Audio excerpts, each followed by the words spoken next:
झारखंड में आज से धान की खरीद हो रही है। इसके लिए सभी प्रखंडों के लैंप्स पैक्स में धान खरीद केंद्र बनाया गया है। रांची में 23 धान खरीद केंद्र बनाए गए हैं, जहां किसान सरकार की ओर से तय मूल्य 2050 रुपए प्रति क्विंटल पर धान 31 मार्च तक बेच सकते हैं। राज्य सरकार ने वित्तीय वर्ष 2020 और 21 के लिए 4.5 लाख टन धान की खरीद का लक्ष्य निर्धारित किया है, जबकि पिछले साल 3 लाख क्विंटल का लक्ष्य निर्धारित किया गया था। नामकुम ब्लॉक में की गई तैयारियों का जायजा लिया संवाददाता भुवन किशोर झा ने। आज से राज्य भर में धान खरीद की जाएगी और इसके लिए राज्य सरकार ने सभी ब्लॉक में जो लैंप्स और पैक्स हैं वहां पर धान खरीद केंद्र बनाया है। इसके जरिए किसान सीधे यहां पर धान लाएंगे और धान को समर्थन मूल्य जो राज्य सरकार के द्वारा जो निर्धारित की गई है उसके तहत यहां पर बेचा जाएगा। आप देख सकते हैं कि ये नामकुम ब्लॉक है और नामकुम ब्लॉक में जो लैंप्स और पैक्स है यहां पर व्यवस्था की गई है। इस बार राज्य सरकार ने 182 रुपये प्रति कुंटल बोनस देने की भी व्यवस्था की है। इस तरह से आप देखेंगे तो जो राज्य सरकार के द्वारा जो समर्थन मूल्य जो धान के लिए जो व्यवस्था की गई है उसके तहत 2050 रुपये प्रति क्विंटल धान के समर्थन मूल्य निर्धारित किए गए हैं। आज से 31 मार्च तक धान का क्रय किया जाएगा। अभी यहाँ पे नामकुम लैंप्स में जो नामकुम प्रखंड किसान है वो लगभग 291 किसान निबंधित हैं जो कि धान दे सकते हैं। अभी उनको देने में कोई कठिनाई नहीं और आज से प्रक्रिया चालू हो जाएगा और किसान का जो न्यूनतम समर्थन तय हुआ है वो 2050 रुपये बोनस सहित रेट तय हुआ है। और इसका भुगतान का प्रक्रिया भी इस बार नया चीज़ आया है कि 24 घंटे के अंदर 50% धान का भुगतान कर दिया जाएगा। बाकी जो शेष राशि होगी उसका भुगतान मिल में धान जाने के बाद करने का प्रावधान। तो ये जो भुगतान जो आप लोग करेंगे तो वो किस तरह से करेंगे? कैश देंगे या उनके अकाउंट में? नहीं, भुगतान का प्रक्रिया टोटल ऑनलाइन है। सारे किसान जो है धान यहाँ पे देते हैं और धान का लेकर रिसीव करके इसका कागज चला जाता है डीएसओ ऑफिस और डीएसओ ऑफिस में जा करके वहाँ से प्रक्रिया भुगतान प्रक्रिया वहाँ से होती है।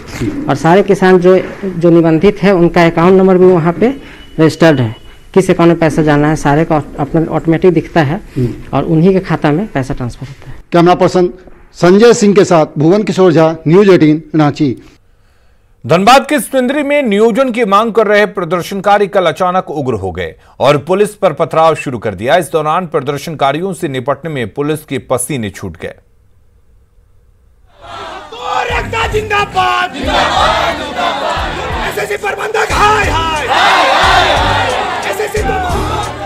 धनबाद के सिंदरी में एसीसी गेट के पास नियोजन की मांग को लेकर उग्र प्रदर्शनकारियों ने अचानक पुलिस पर पथराव शुरू कर दिया, जिसे देखकर पुलिस हक्का बक्का रह गई। सैकड़ों की संख्या में लोगों के पथराव के आगे पुलिस की एक नहीं चली। पुलिस की सारी लाठी और हथियार धरे के धरे रह गए और जवान जान बचाने के लिए उल्टे पांव भागने लगे। उग्र भीड़ ने पथराव करते हुए पुलिस जवानों को खदेड़ दिया। मौके पर मौजूद अधिकारियों के भी होश उड़ गए और अधिकारियों ने भी किसी तरह गाड़ियों में बैठकर वहां से तेजी से भागकर जान बचाने में ही भलाई समझी।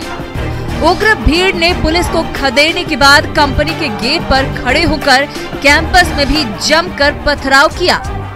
हालांकि पुलिस प्रशासन ने भीड़ को ज्यादा देर तक कानून हाथ में लेने की इजाजत नहीं दी और जवाबी कार्रवाई में पुलिस ने भी भीड़ को तितर बितर करने के लिए लाठी चार्ज कर दिया। भीड़ के पथराव और पुलिस के लाठी चार्ज में कई लोग जख्मी हो गए, कई जवानों को भी चोट आई है। पथराव में प्रशासन की कई गाड़ियों को भी नुकसान पहुंचा है। झारखंड श्रमिक विकास मंच सह टाइगर फोर्स के बैनर तले ये प्रदर्शनकारी, जिसमें बड़ी संख्या में महिलाएं भी शामिल थी, नियोजन की मांग को लेकर कंपनी के गेट के पास प्रदर्शन कर रहे थे। प्रदर्शनकारियों को समझाने के लिए प्रशासनिक अधिकारी मौके पर पहुंचे थे। उग्र प्रदर्शन और जोरदार नारेबाजी के बाद एसीसी प्रबंधन ने कुछ लोगों से वार्ता कर समझौता करने की कोशिश की, लेकिन वार्ता में बात नहीं बनी, जिसके बाद बाहर आकर इन लोगों ने पथराव कर पूरे क्षेत्र को अखाड़े में तब्दील कर दिया।